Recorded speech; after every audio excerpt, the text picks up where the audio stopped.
Le plaisir est pour nous, mesdames, messieurs, de vous retrouver de milliers devant vos petits écrans pour ces nouveaux numéros de votre magazine Angle Saillant, votre débat de tous les jours, votre débat démocratique.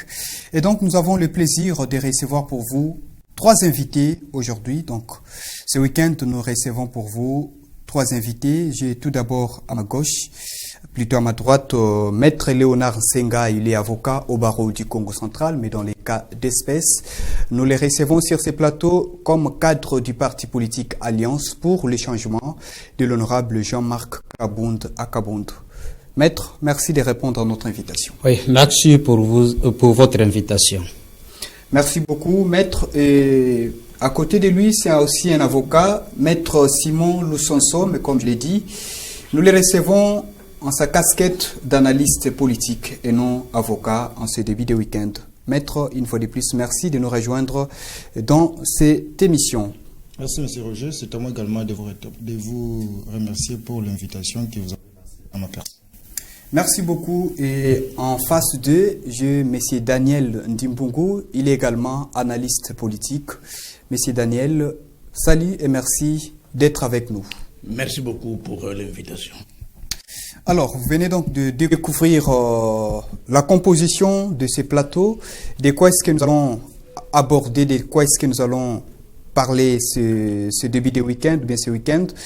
Nous avons 2 thématiques à l'ordre du jour. Nous parlons premièrement de l'évolution du processus électoral en République démocratique du Congo.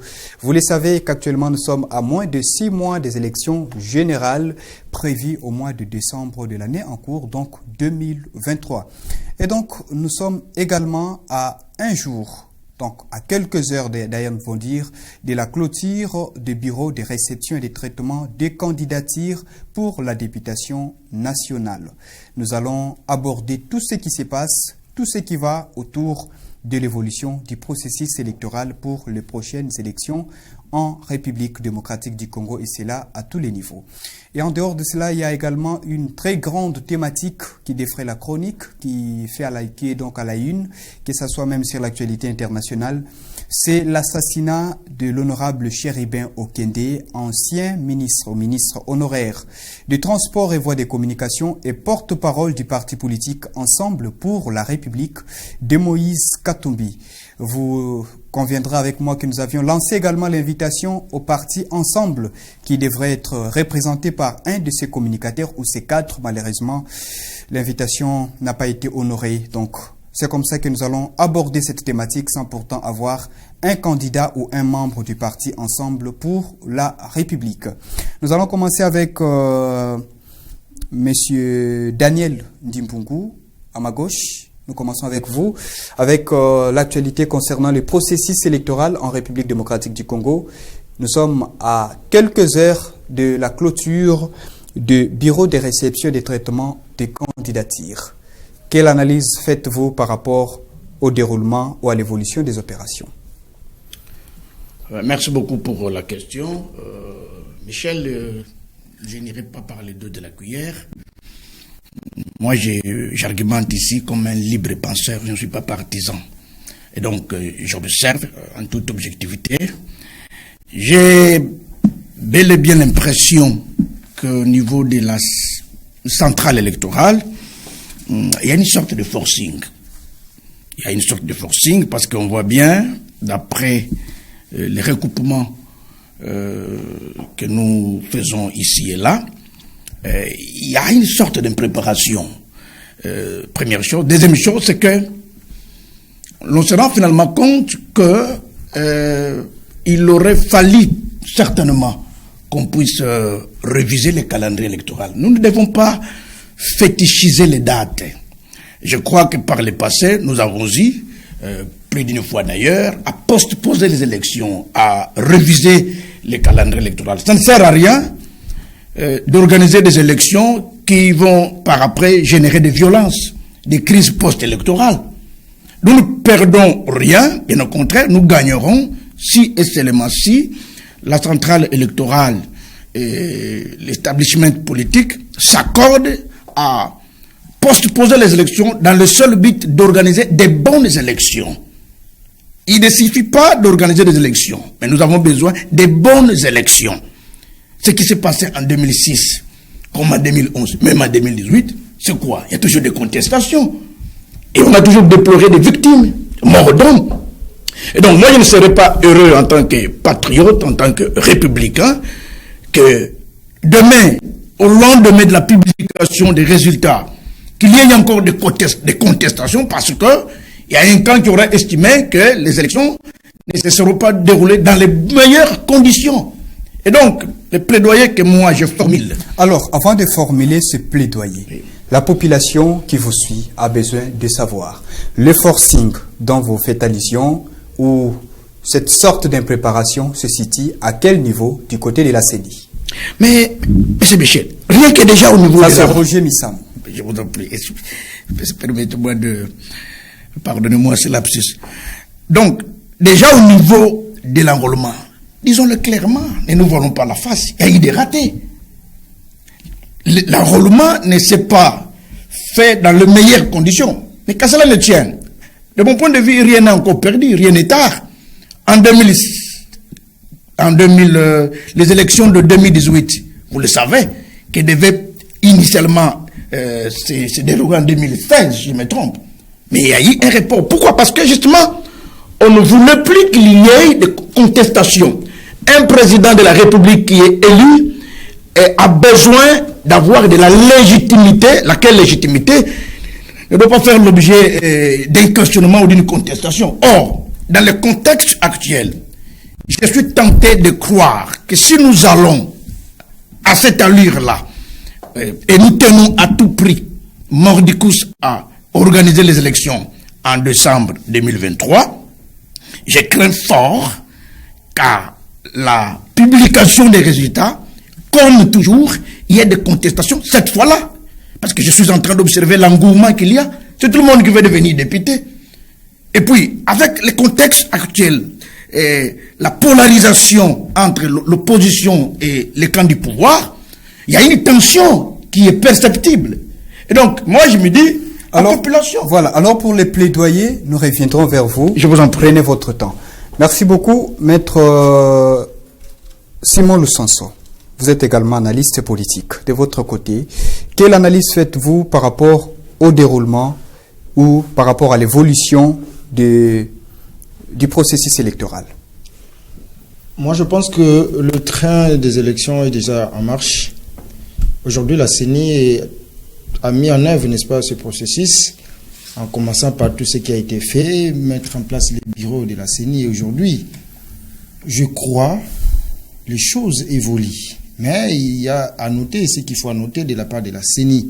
Parce qu'ici, je ne voudrais pas jeter de l'opprobre sur la CENI, parce que lorsque vous avez posé la question à mon interlocuteur, le co-débatteur qui est en face, déjà, vous avez posé la question de savoir sur, il n'y a pas d'engouement, parce que dans quelques heures, il y aura clôture, n'est-ce pas, des dépôts de candidature pour les députés nationaux, mais il n'y a pas d'engouement. Je pense ici, cette responsabilité n'est pas jetée à la CENI s'il n'y a pas d'engouement. Vous savez, et moi, en ce qui me concerne, en tant que citoyen congolais, je pense que la CENI est en train de faire son travail comment? Déjà, il y a eu des séances pédagogiques pour essayer de vulgariser, sensibiliser les dispositions de la loi électorale. Quand est-ce qu'une liste peut être déclarée recevable ou irrecevable? Le travail de manière pédagogique a été fait. Il y a un délai qui a été accordé, n'est-ce pas, à tout ce qui estimerait être candidat, à tout parti politique ou à tout regroupement politique, bref, à tous les acteurs sociopolitiques.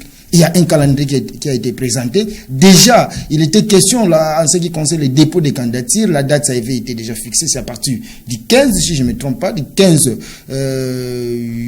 juin, c'est ça, 15 juin jusqu'au 20 juin jusqu'au 15 juillet. Mais si les candidats ne se sont pas préparés cette responsabilité, moi je pense il ne faudrait pas l'imputer à la CENI, parce qu'il y a la responsabilité de la CENI d'un côté et il y a la responsabilité des acteurs politiques. Ici je vois les regroupements politiques, je vois les partis politiques, les mouvements associatifs et consorts. Donc la CENI qui a pris toutes ces dispositions, la CENI qui a ouvert les bureaux, n'est-ce pas, des réceptions et des traitements des candidatures, les bureaux ont été ouverts l'heure a été indiquée, l'heure de l'ouverture ainsi que de la fermeture, mais nous constatons malheureusement il n'y a pas d'engouement.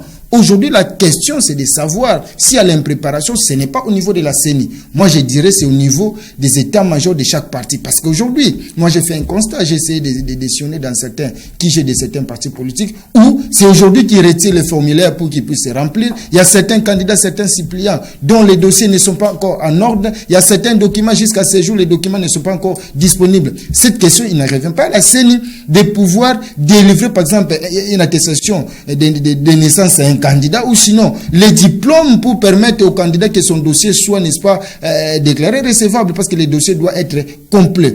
Voilà, autour de ces questions, moi je pense qu'il y a la responsabilité. En ce qui concerne la CENI est en train de faire son travail comme il se doit. Vous savez, puisque nous parlons des élections, il n'y aura jamais dans ce monde un scrutin ou sinon des élections qui soient organisées qui ne soient pas contestées.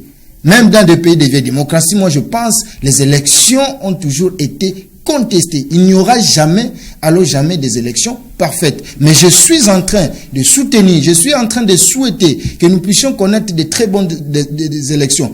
Contrairement à ce que nous avons connu précédemment, je voudrais bien entendu, voilà pourquoi la CENI a clamé haut et fort, il faut que nous puissions connaître des élections inclusives pour faire participer tous les acteurs politiques. Vous avez vu tout récemment, on a lancé des invitations à tous les acteurs politiques, notamment de l'opposition. Et je cite ici le président honoraire Joseph Kabila Kabange. La CENI avait lancé une invitation à cette personnalité, mais qui malheureusement n'a pas répondu une suite satisfaisante par rapport à cette invitation. Donc bref, vous allez comprendre, moi, l'analyse que je fais, il n'y a pas d'engouement parce qu'au niveau des partis politiques, il se pose déjà un problème. Le problème, c'est quoi? L'organisation au niveau des partis politiques. C'est ça où j'ai dit, on a plusieurs partis politiques, on a des regroupements politiques qu'on a créés pour besoin de la cause, mais je me pose la question, qu'en est-il de l'organisation? Je vous informe qu'il y a des candidats qui ont été ramassés ça et là, les partis qui ne maîtrisent pas même la formation de chaque candidat aujourd'hui. Vous avez été recruté candidat, mais au moment du dépôt de la candidature, au moment de la constitution du dossier, on se rend compte que X candidat n'a pas de documents requis pour que son dossier soit retenu. Et cette responsabilité, moi je pense, ce n'est pas à la CENI, mais c'est au niveau de nos différents partis politiques. Voilà, la responsabilité revient au niveau de différents partis et regroupements politiques. Maître Léonard Senga, vous suivez de près l'évolution du processus électoral et nous sommes à un jour ou encore à 2 heures, puisque les heures sont à compter, pour la clôture des bureaux, la clôture ou la fermeture des bureaux de réception et de traitement des candidatures. Que pensez-vous? Oui, merci beaucoup. C'est par ici, je pense qu'au début, là, quand vous m'avez présenté, vous avez souligné que je suis un cadre du parti Alliance pour le changement, parti cher à l'honorable Jean-Marc Kabound. Et je me souviens son point de presse du 17, si je ne me trompe pas, 17 ou 18 juillet de l'année passée, 2022, auquel il avait prédit que le régime en place était en train d'organiser un glissement. Et je pense que le monde finit à lui donner raison. Parce que ça a été dit, ceux qui ont suivi son point de presse, je ne pense pas qu'ils vont me contredire. Que donc aujourd'hui, c'est vraiment un bon, il s'est comporté à un prophète, parce que nous allons vers les chaos et vers les glissements. Et vous allez comprendre que depuis le départ, comme je soutiens effectivement la position ou sinon l'analyse faite par mon co-débatteur de l'autre côté, vous savez que tout a été dérangé depuis le départ. Déjà par rapport à l'élection du président de la CENI, tout est parti de là. Il faudrait que Kadima coûte d'abord, avant lui, il y avait d'abord Ronsard qui était là, finalement c'est Kadima qui est là, toujours contesté, qui nous a amené à la révision du fichier électoral, je dirais, qui a échoué. Mais finalement, c'est parce que ils ont tenu à ce qu'on ait volé, et Kadima est en train de faire des choses malgré lui. Et aujourd'hui, nous avons suivi, avant même qu'on puisse lancer l'opération des dépôts des candidatures, il y avait déjà des couacs entre la CENI et le gouvernement. La CENI qui dit que depuis, par rapport à son budget, il n'a gagné que, je pense, si j'ai une bonne mémoire, 20% de la somme qu'il doit recevoir du gouvernement. Et donc 80% à 4 mois et demi ou 5 mois des élections traînent encore entre les mains du gouvernement qui doit financer bien sûr ces élections. Et aujourd'hui, c'est parce qu'il y a déjà doute. Il y a déjà doute, c'est comme cela, vous voyez, que vous constatez qu'il n'y a pas d'engouement. Est-ce qu'il y aura élection ou pas? Nous risquons de nous tomber au comportement affiché à la CENI en 2015. Je pense que si vous avez souvenance, en 2015, nous avons déposé des candidatures dans les BECTC comme candidats députés provinciaux. Nous avons déposé des dossiers, mais ces élections-là n'avaient pas été organisées. Donc la CENI nous a escroqué l'argent en 2015. C'est ce qui risque encore de se réaliser cette année. Donc voilà, cet engouement, ce manque d'engouement est dit par rapport au doute que les partis présentent. Vous allez comprendre comment nous voulons aller aux élections, d'autant plus que à l'est là-bas, Bunagana et d'autres cités importantes sont assiégées. Et ici, à côté de nous, avec ce mouvement ici qui vient de naître, comment on appelle ça? Mobondo. Dérange. Vous voulez qu'on aille aux élections avec une grande partie de la République, à l'absence d'une grande partie de la République, que pas mal. Nous avons tous le même droit et devoir. Nos compatriotes qui sont là ont le même droit que nous. Que donc, ils doivent voter leurs dirigeants et partir comme ça. Je pense que ça risque de nous rattraper un jour. Que donc, je ne suis pas vraiment d'avis qu'on tienne Modukis à ces élections qui risquent gros. Nous avons l'expérience de 2006, 2011, je pense. 2018 était un peu modéré, mais il y avait toujours des problèmes. Contrairement de ce que, ou sinon, pour commenter un peu, ou sinon placer un mot de ce que Maître Simon Lusonso a dit qu'il n'y a toujours pas eu des élections incontestées. Non, mais est-ce qu'il faudrait toujours demeurer à cette logique-là, qu'à chaque élection, il n'y a pas quelqu'un qui vient féliciter les gagnants? Donc, nous devons fournir un effort. Ce n'est pas parce qu'il n'y a jamais eu une élection sans contestation que nous devons toujours demeurer là-bas. Nous pouvons servir de l'exemple. Les Congos peuvent servir de l'exemple pour cette fois-là organiser des élections qui ne versent pas l'autre parti. Mais si nous sommes victimes de ces élections.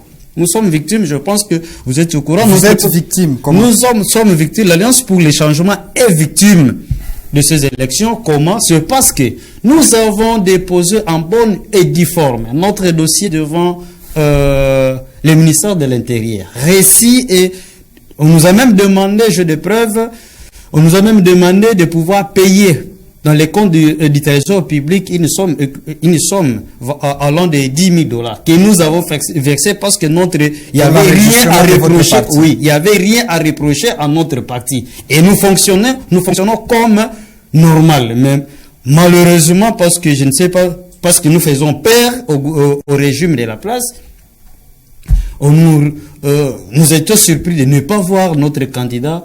Et qu'est-ce que je dis? Notre parti politique sur la liste de partis politiques. Les 910 partis politiques. Nous sommes maintenant 913, oui. 913. Alors que nous sommes en règle avec l'État congolais. Voilà, vous voulez qu'on aille aux élections comme ça. On invite, la CENI invite l'ancien président, le président honoraire Joseph Kabila. Mais pour qu'il aille faire quoi? Parce que déjà, dès le départ, celui-ci a refusé l'octroi à ce membre, des cartes comment je dis? L'enrôlement. De l'enrôlement. Il a boycotté l'enrôlement. Mais vous voulez l'inviter pour qu'il vienne faire quoi? Parce qu'il n'a pas, en réalité, il n'a pas de candidat à allier. Il n'a pas lancé il n'a pas demandé à ses combattants ou sinon aux membres de son parti d'aller s'enrôler. Vous l'appelez, vous voulez l'indexer dans un processus qui tend vers son échec. Et vous Merci pensez qu'il beaucoup. faudrait qu'il réponde à ça? Que donc, par rapport à ça, moi, je pense que il sera vraiment loyal et patriotique si, permettez-moi, je vais dire ça à Lingala, ce que l'Ingo Betaliko fait fanda, bien fait aux Zongisango Sima. Tant au Betango, vous trouverez que Moutoupé a eu qui passe. Donc, ça ne changera à rien si la CENI modérée et ou sinon revoit encore son calendrier pour permettre aux beaucoup. bonnes élections inclusives et transparentes. Merci beaucoup. Oui. Maître Simon, nous sommes avant d'accorder la parole. Je précise que c'est le deuxième tour et ça sera la fin pour cette thématique. Maître Simon Lusonso, que pensez-vous de la position, la décision prise par la CENI par rapport à la requête introduite par le bloc de l'opposition qui sollicitait la révision du fichier, plutôt un nouvel audit du fichier électoral avec un cabinet neutre? Que pensez-vous? Et ça sera aussi votre dernier mot, votre conclusion par rapport à cette thématique. Moi, je pense qu'il ne faudrait pas donner l'occasion au pouvoir, surtout au président Félix Tshisekedi, de glisser. Et le glissement, c'est quoi? C'est le dialogue. Le glissement, c'est quoi? C'est tout ce dont on est en train de solliciter, parce que cela ne profiterait même pas à la population. Posez aujourd'hui la question à la population. La population veut des élections. J'ai suivi M. Martin Fayoulou.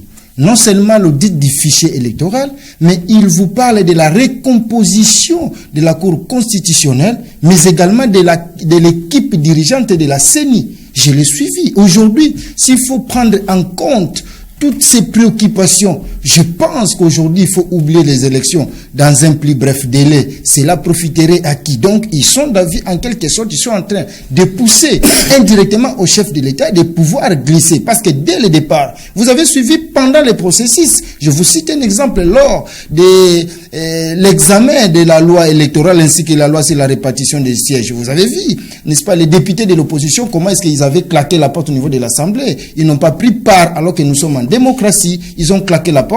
Mais aujourd'hui, ils reviennent pour dire non, voilà, nous n'avons pas pris part à l'examen, à l'adoption de tel ou tel autre texte, alors que le processus est en marche. Moi, je pense qu'aujourd'hui, comme je l'ai dit et je le réitère, le processus, le train des élections est en marche. Il faut aller au-delà. La CENI est en train de faire son travail. Ici, on est en train de dire il n'y a pas d'engouement parce que on est pessimiste, il n'y a pas élection. Non, chacun doit faire sa part des choses. Ce n'est pas le gouvernement qui doit demander à chaque parti politique de présenter ses candidats. Le gouvernement a l'obligation, la responsabilité de mettre des moyens à la disposition de la CENI et à la CENI également de faire son travail. Et à chaque parti politique, à tous les acteurs politiques de faire les leurs. Moi, je pense aujourd'hui, nous devons aller vers les élections. Le chef de l'État a dit, les élections seront organisées dans les délais impartis par la loi. Je pense que nous avons un texte majeur, c'est quoi? C'est la constitution que nous avons. Les élections se tiennent 5 ans après. Le chef de l'État a pris l'engagement d'organiser les élections dans les délais impartis, c'est-à-dire au mois de décembre.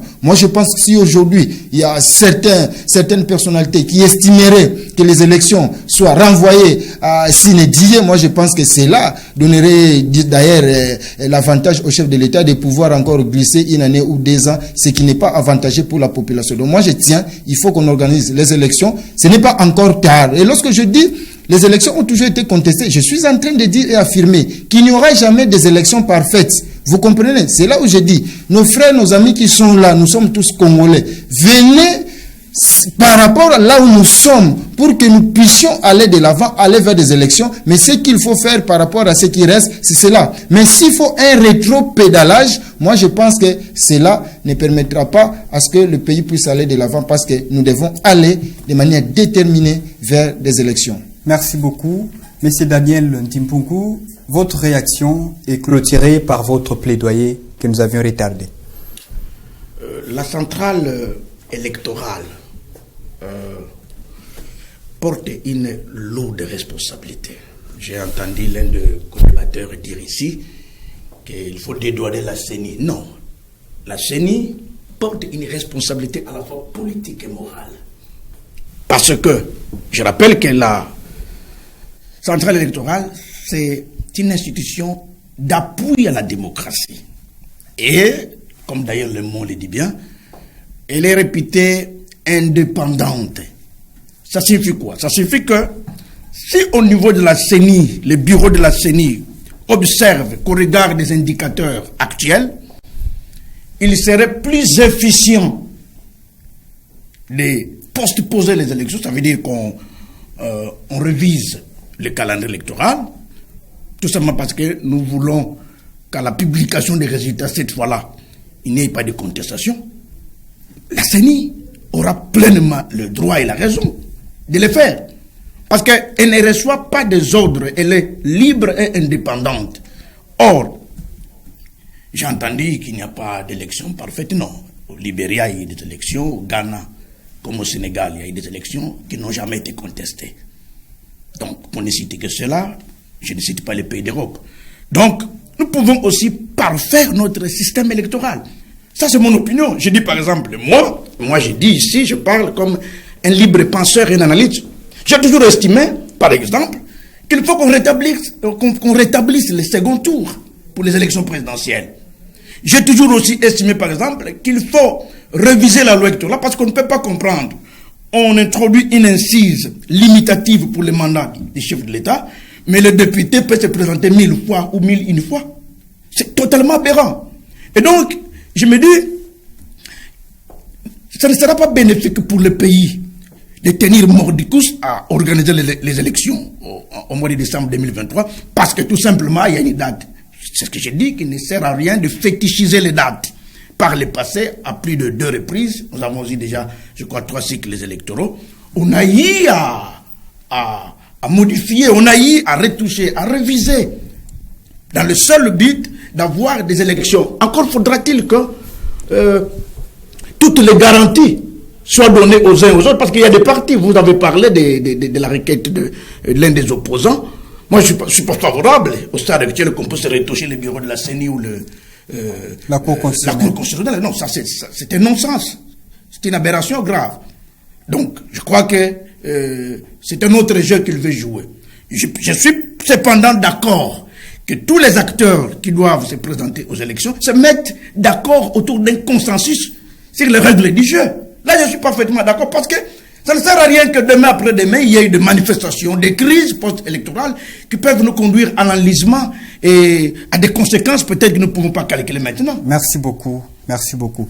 Maître Léonard Senga, votre dernier mot par rapport à cette thématique. Oui, par rapport à ça, je pense que M. Kadima nous aiderait encore s'il avait pris en compte déjà la réclamation faite par les 4 leaders de l'opposition. Ça serait encore bien. Il les a réussi, c'est bien, mais pourquoi ne pas aussi faire droit, même partiellement, à leurs demandes? Et parce qu'ils ne demandent pas aussi trop. Prendre une équipe d'audit plus neutre, n'est-ce pas? Je pense que ça ne changerait à rien les enjeux. Moi, je pense que c'est là où que les régimes sont en train d'organiser des mafias ou sinon la fraude. Parce que s'il faudrait accéder, nous avons vu combien de fois la CENI avait organisé des journées portes ouvertes et que tout le monde pouvait aller se prégner de l'évolution des processus tels que prévus là. Mais pourquoi alors fermer, refuser, être catégorique pour les blocs de l'opposition, que donc par rapport là, à une nouvelle audit. Oui, par rapport à une nouvelle audit, que donc là, je pense qu'il y a un agenda caché, donc quelque chose qui se cache là. Je ne serais aussi pas déjà d'avis dès aujourd'hui là qu'on reprenne le processus pour renouveler la classe ou sinon les juges de la Cour constitutionnelle. Donc ça serait aussi trop demandé et c'est ce qui va nous amener au glissement. Mais moi, je pense que le comportement du président se justifie je présume même ça n'engage que moi, il ne fait que faire la volonté du gouvernement, parce que ne vous en faites pas, il y reçoit l'argent, la CENI qui est censée être neutre. Et comme l'a souligné mon frère de l'autre côté, qui est parmi qui doit nous accompagner à une démocratie très assise là. Alors que les fonds pour organiser des élections, voilà le système. Je suis vraiment d'avis avec mon co-débatteur qu'on puisse revoir beaucoup de choses. C'est le gouvernement qui finance les élections. n'est-ce pas? Et vous croyez que ces élections-là pourront aller à l'encontre de l'organe qui a financé ces élections-là? Je pense que ça sera un peu difficile. Ça sera un peu difficile que donc on peut, il y a toujours un acte d'humanisme. Nous sommes les Bantous, nous on est humains. L'humanisme, ce qui est élection, et ça les qui parce que j'ai eu l'argent des.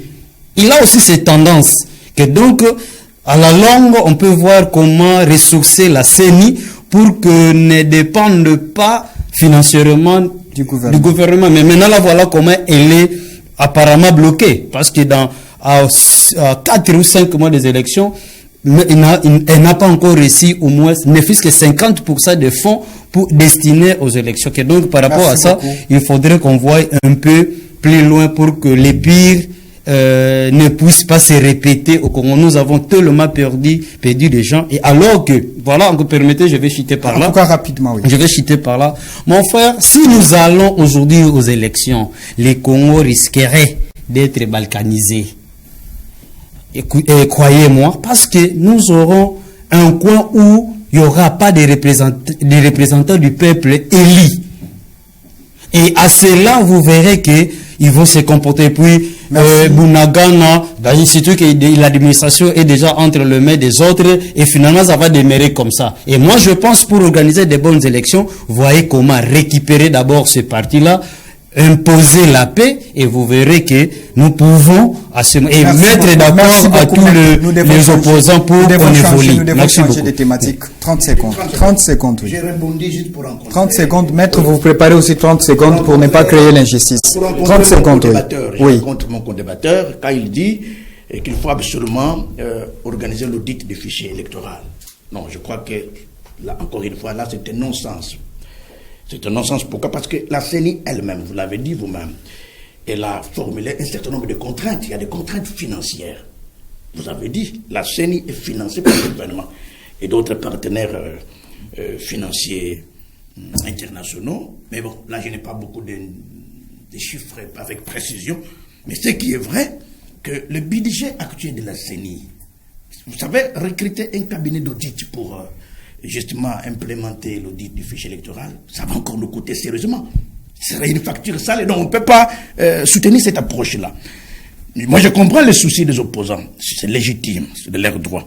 Mais ce qu'il faut faire, comme je l'ai dit, nous devons, donc la CENI, en tant qu'autorité politique, morale et technique des élections, doit tout faire pour que les règles du jeu, autour des règles du jeu, il y ait un consensus entre tous les camps. Alors je cite en disant, il a dit, on a peur du candidat Jean-Marc Abound. Non, je ne vois pas, honnêtement je l'ai dit, sans froid aux yeux, sans état d'âme, moi je ne vois pas Jean-Marc Abound faire face à Félix Tshisekedi. Je ne vois même pas Moïse Katumbi faire face à Félix Tshisekedi. Je souhaite même qu'on rétablisse les débats contradictoires, qu'on rétablisse le second tour des élections, et cela a sorti d'un débat contradictoire entre les deux candidats qui devront aller au second tour. On verra bien si Jean-Marc Abound, malheureusement, nous n'avons pas encore le second tour. Maître, 30 secondes. Non, vous en avez eu déjà. Vous en avez eu. 30 secondes, maître.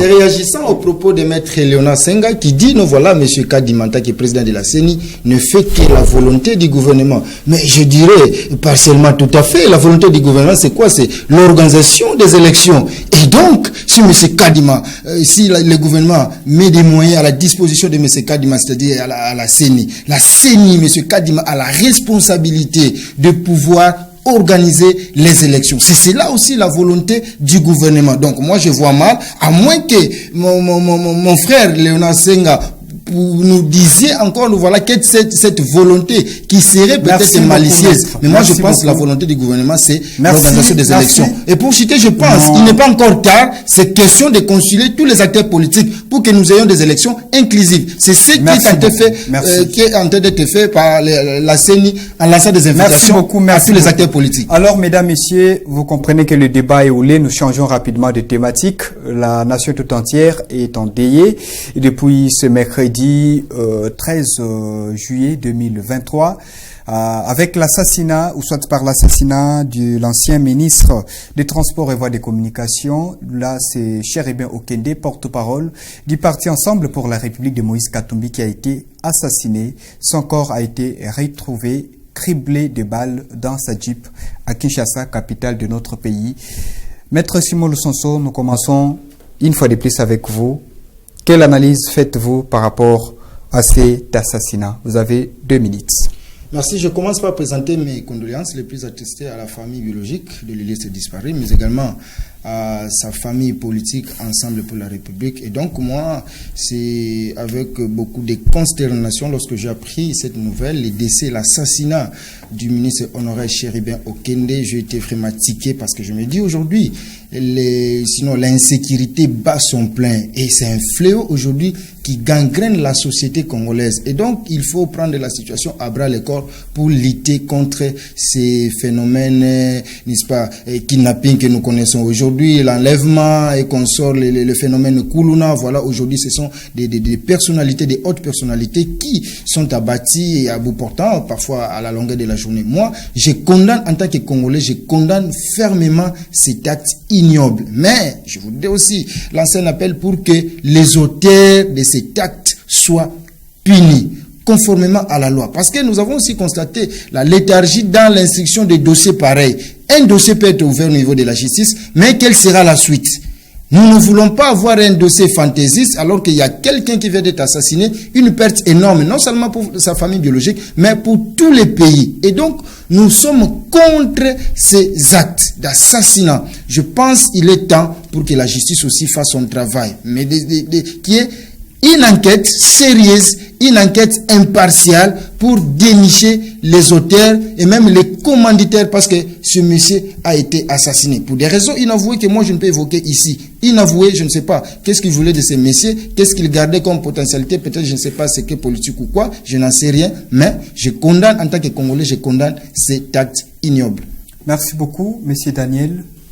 Monsieur Daniel Ndimbungu, votre analyse. Comment avez-vous appris cette triste nouvelle, l'assassinat de Chéribin Okende, porte-parole de Ensemble pour la République? C'est avec beaucoup de consternation que j'ai appris cette triste nouvelle. Et les compatriotes Okende Chéribin, je condamne d'abord, je commence par présenter mes condoléances à sa famille biologique comme aussi à sa famille politique. Je condamne enfin, avec la dernière énergie, cet assassinat, un acte crapuleux, ignoble, qui n'est pas digne de ce siècle. Donc, je dis, Okende Chéribin, c'était un homme, c'était une grande intelligence. Je me souviens la dernière fois que je le vis, il était à quelques mètres de moi. 2015, il venait de la faculté de droit sur le campus. Moi, j'étais sur l'allée, devant la faculté des sciences économiques et de gestion. C'est la dernière fois que je le vis. Et toutes les autres fois, je le vois à la télévision. C'était un homme doté de grandes vertus. Okende Chéribin n'était pas dans l'équipe de la personnalité. Okende Chéribin, c'était un homme qui avait le sens de l'éthique et de la responsabilité. C'est le Congo qui perd. Et donc là, finalement, ça me permet de faire une sorte de psychanalyse de la violence et de la catastrophe.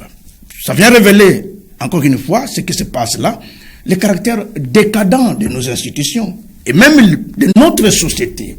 Parce qu'on ne peut pas comprendre.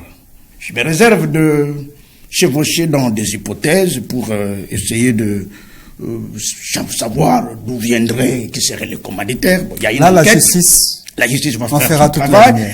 Nous ne sommes pas compétents. Il y a un service compétent. Une enquête de plusieurs. Je crois que le Premier ministre a instruit. Il était en réunion avec tous les services compétents. Une enquête pluridisciplinaire, neutre, impartiale et indépendante va certainement être diligentée pour rétablir les responsabilités. Mais je me dis que là, c'est un épiphénomène, mais il y a des causes. C'est ce que nous sommes en train de vivre. La violence, l'exacerbation de la violence, le gangstérisme, l'ensauvagement de mœurs, ce ne sont que des épiphénomènes. D'où ça vient? D'où ça vient? Ça doit nous interpeller, nous intellectuels, nous élites.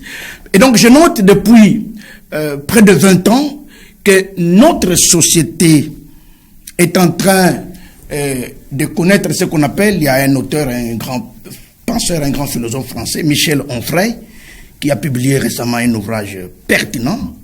Le titre, c'est Anima, mort et vie de l'âme, où il parle d'un concept très intéressant, la créolisation de la société. C'est quoi la créolisation de la société? Parce que nous sommes devenus une société presque créole.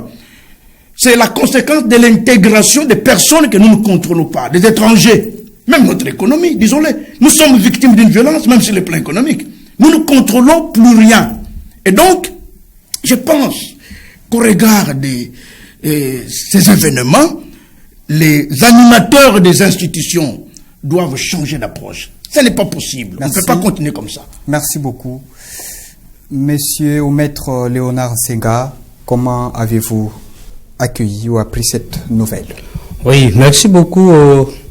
Je présente également mes condoléances à la famille éprouvée, à sa famille politique, pourquoi pas à tous les Congolais.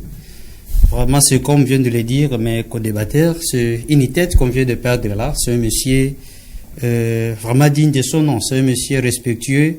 En tout cas, on ne pouvait pas les perdre dans les conditions telles qu'il vient de perdre sa vie. Bon, comme telle est la volonté de Dieu, mais du moins, il faudrait qu'on mette des institutions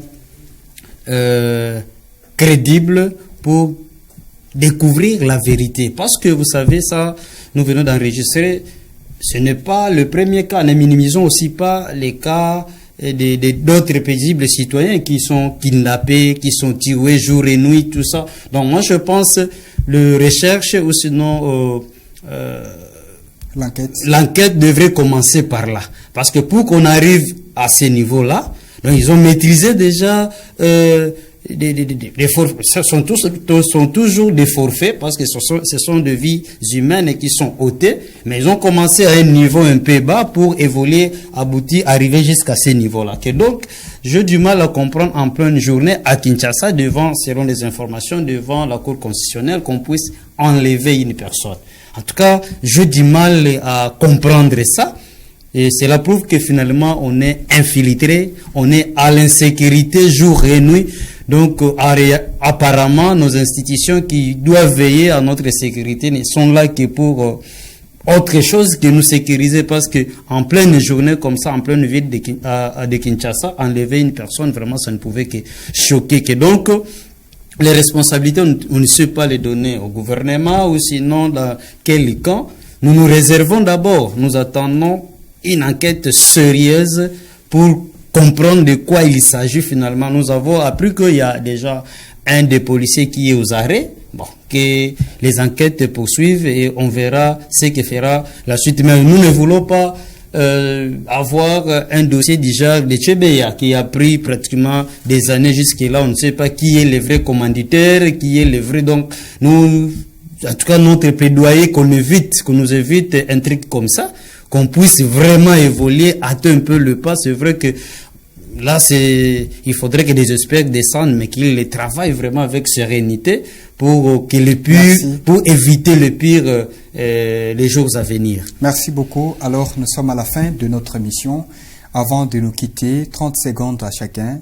Nous commençons par M. Daniel. 30 secondes, votre dernier mot. Merci beaucoup. Donc, face au caractère crisiaque de notre société, parce que je dois le dire ici, sans crainte d'être contredit, que notre société connaît depuis des années la permanence des crises multiformes, multidimensionnelles.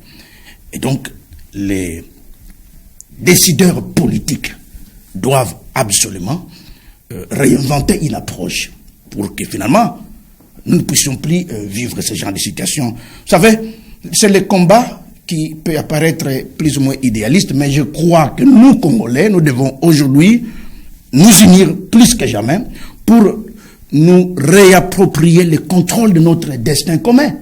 Et en cela, il nous faut, entre autres aussi, travailler pour réinventer l'humanité dans notre société. Merci beaucoup. Maître Simon Lusonso, votre dernier mot en 30 secondes. Le dernier mot, je crois, par rapport à la première thématique, je dirais, je suis encore optimiste. Il nous faut des élections. Il n'est pas encore tard pour ceux qui ne croient pas encore à ces élections. Je pense que ces questions de revenir à la raison, travailler ensemble pour l'intérêt de la population, parce que nous avons besoin des élections, parce qu'il est temps de pouvoir sanctionner les acteurs positivement ou négativement. Pour ceux-là qui avaient travaillé pour l'intérêt de la population, je pense, la population est témoin, pourrait censurer positivement. Et pour ceux-là qui n'ont pas travaillé pour la population, qui ont travaillé pour leurs propres ventes, pour leurs propres intérêts, la population va sanctionner négativement. Et pour la seconde thématique, je pense que je condamnais l'acte qui a été commis, mais pour remédier à cette situation, lorsqu'il y a un dossier judiciaire, il y a une enquête qui est ouverte, il faut aller jusqu'au bout, qu'il y ait des condamnations, pas des condamnations fantaisistes. Et c'est quoi une condamnation fantaisiste selon moi? Il faudrait, lorsqu'on prononce une condamnation pénale, qui est, n'est-ce pas, l'exécution de la peine par la suite. Vous comprenez? Je donne ici un exemple. Il y a des kidnappés qui ont été arrêtés et condamnés. Il y a la peine capitale qui a été prononcée. Pourquoi ne pas exécuter cette peine pour, n'est-ce pas, dissuader, n'est-ce pas, tous les restes des criminels qui sont encore parmi nous dans la société? Donc, il faut exécuter la peine, et cela permettrait à dissuader ceux qui sont encore, ceux qui se camouflent, parce que nous avons constaté qu'il y a des récidivistes. Aujourd'hui, il est là, demain il sort, il y a la grâce présidentielle, il y a la libération conditionnelle, et ils ne se rendent pas compte de la gravité des faits qu'ils sont en train de commettre, n'est-ce pas, la terreur et la désolation. Donc, bref, moi je pense qu'il faut qu'il y ait vraiment des condamnations et que la peine soit purgée. Cela pourrait, tant soit peu, apporter la solution à ces fléaux de criminalité grandissante. Merci beaucoup. Maître Léonard, 30 secondes. Oui, merci beaucoup. Je voulais revenir sur un point que mon co-débatteur Daniel a soulevé là-bas. Vous savez, moi je me dis, Jean-Marc Aboun, c'est un grand monsieur. Moi je me dis, je ne vois pas une seule raison qui peut militer pour que son parti ne soit pas reconnu ou sinon placé parmi les partis. Et si ce n'est que la peur de la personne. Que donc, les élections, je sais que nous allons avoir des élections bâclées, s'il y en aura, ou sinon, on va assister à de purs événements qu'avant.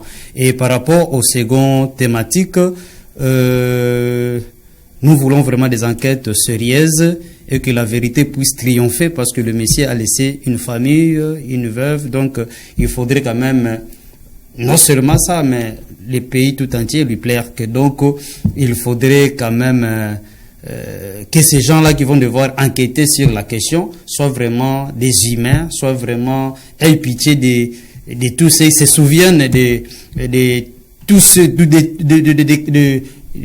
capacités que ce monsieur, que les Décoyous a laissé à la nation congolaise. Donc, merci beaucoup. Merci beaucoup. Voilà ce qui était mon dernier mot. Alors, mesdames, messieurs, nous voici à la fin de cette émission Angle saillant de ces jours.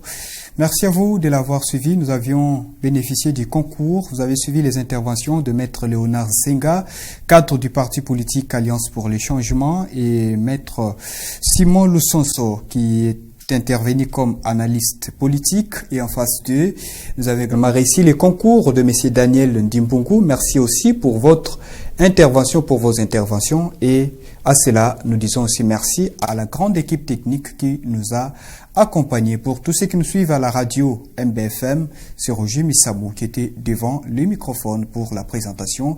Très bonne suite des programmes à toutes et à tous.